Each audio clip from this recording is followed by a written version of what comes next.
Comment créer votre premier modèle 3D à partir d'une image avec Trellis? Avec ce guide, c'est ce qu'on va tester. D'abord, on va télécharger une image. Moi, j'aime essayer ce modèle de voiture que j'ai ici. On va laisser les paramètres comme je les ai mis et on va cliquer sur générer. Vous voyez, ça commence à créer le modèle 3D. En peu de temps, l'asset est déjà créé. Il fait même une vidéo qui le tourne dans tous les sens pour qu'on voit comment il l'a généré et à quoi il ressemble, avec et sans texture. Si on aime le résultat, on clique sur Extract GLB. Ça lance le processus d'extraction du modèle. Ce processus prend un peu plus de temps, bien sûr. Et voilà, le modèle est extrait. Là, on va le manipuler comme on veut, zoomer, reculer, voir le rendu final, les textures qu'il a appliquées. Si on aime le résultat, comme vous voyez, le rendu final est plutôt bon, pas mal, même si les textures sont évidemment améliorables, mais le modèle en soi est assez bon pour un premier jet. Regardez aussi comme c'est fluide. Voyez, je le bouge sans lags, contrairement à d'autres logiciels. Voilà comment vous pourriez créer votre premier modèle 3D ou débuter votre projet 3D de cette manière. Ça vous épargne du travail pour générer vos modèles 3D. Une façon simple si vous ne l'avez jamais fait avant. Voyons comment générer des modèles 3D à partir d'images sous différents angles pour ainsi améliorer exponentiellement nos modèles 3D.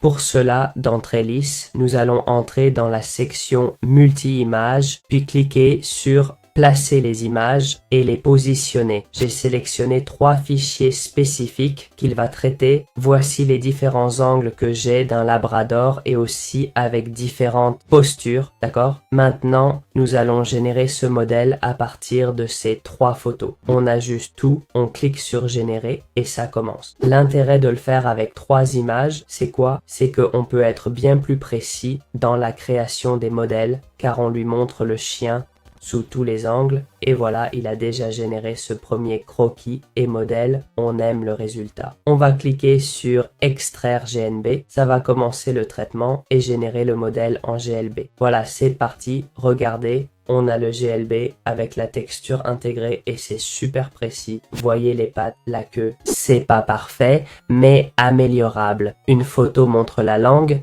donc ça a un peu raté. Ok, essayez d'avoir la même pose. Mon conseil, sinon ça peut donner ce genre de résultat, mais c'est un modèle bien fait, très précis comme il faut. Ça améliore énormément la création d'images 3D. Regardez l'arrière, c'est identique à la photo. Sans ce défaut ici, ce serait parfait. Voyons si je peux faire un test rapide. Après plusieurs essais, j'ai changé les photos et les angles. J'ai testé pour voir si ça s'améliorait. Finalement, c'est le meilleur résultat que j'ai obtenu. En fait, le début est plutôt bon aussi et peut-être même un peu meilleur. Mais on nous dit que c'est un algo expérimental qui peut aider. Si vos images sont détaillées, ça marchera mieux. Plus vous donnez de détails, meilleur sera le résultat. S'il y a peu de détails, ça pourrait moins bien marcher. Donc si vous voulez vous y mettre, vous savez comment faire.